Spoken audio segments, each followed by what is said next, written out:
Assalamualaikum warahmatullahi wabarakatuh. Selamat siang dan salam sejahtera untuk kita semuanya.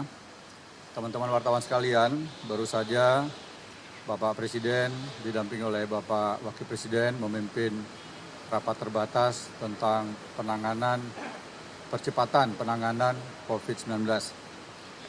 Adapun beberapa penekanan yang tadi disampaikan Bapak Presiden untuk ditindaklanjuti oleh para menteri dan juga pimpinan lembaga serta Panglima TNI dan Kapolri.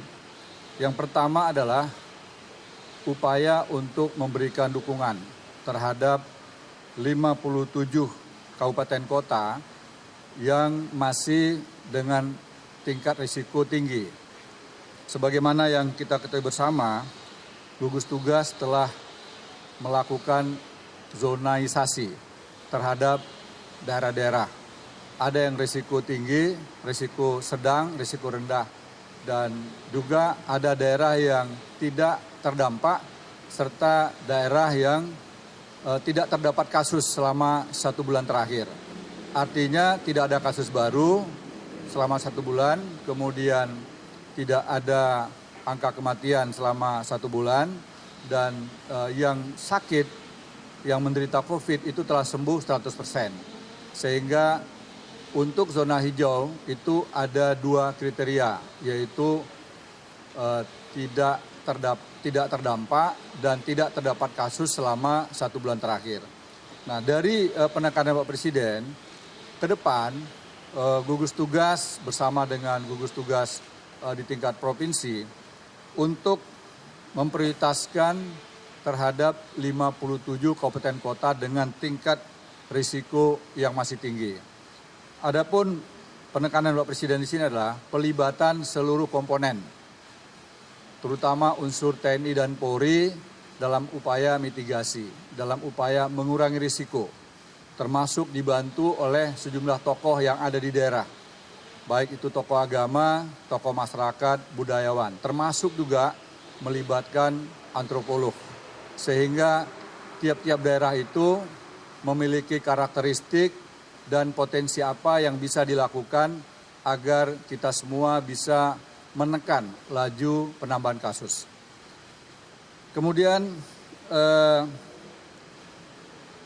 zonisasi ini sangat tergantung dari tingkat kepedulian bersama. Tidak cukup hanya bupati, wali kota, atau gubernurnya. Apabila tidak mendapatkan dukungan dari segenap komponen masyarakat yang ada di daerah, maka yang semula zona hijau bisa saja dalam waktu yang tidak lama terjadi perubahan ke kuning, bahkan yang kuning pun bisa berubah menjadi orange bahkan merah. Tetapi kalau kita lihat ada sejumlah daerah yang tadinya merah pada tanggal 1 Juni yang lalu sekarang sudah mengalami perubahan, ya. Jadi dalam kurun waktu yang tidak lama, hanya dalam kurun waktu 3 minggu, daerah yang zona merah bisa berubah menjadi dari 108 zona merah bisa berubah menjadi 57. Nah, langkah-langkah inilah yang harus dioptimalkan oleh segenap komponen yang ada di tiap-tiap daerah.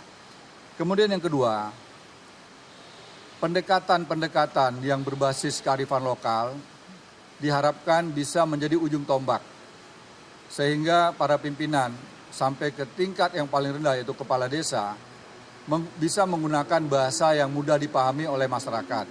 Istilah-istilah asing harus bisa diterjemahkan menjadi bahasa yang dapat dipahami oleh masyarakat, termasuk penggunaan bahasa daerah.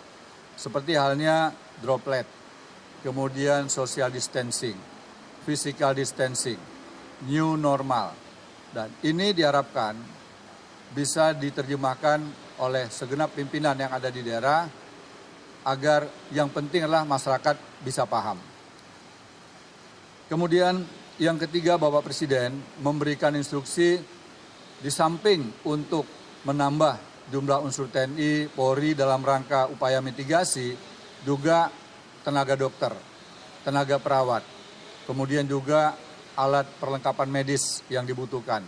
Demikian juga peran dari para mahasiswa yang ada di daerah. Sehingga secara bersama-sama bisa melakukan upaya-upaya untuk mengurangi risiko. Dan yang paling penting adalah bagaimana protokol kesehatan untuk tetap dilakukan. Pakai masker, jaga jarak, dan cuci tangan. Nah, salah satu poin yang relatif sulit dilakukan adalah jaga jarak. Oleh karenanya, seluruh unsur pimpinan di daerah diharapkan dapat melakukan berbagai macam strategi, melakukan berbagai macam inovasi, sehingga kegiatan-kegiatan masyarakat yang dapat menimbulkan kerumunan ini bisa dikurangi dan juga bahkan dihindari. Dan yang terakhir, perintah Bapak Presiden untuk pemanfaatan Pulau Galang bagi pasien-pasien yang kategori sakit sedang, ini mungkin akan dipertimbangkan untuk dirawat di Pulau Galang. Demikian yang dapat kami sampaikan.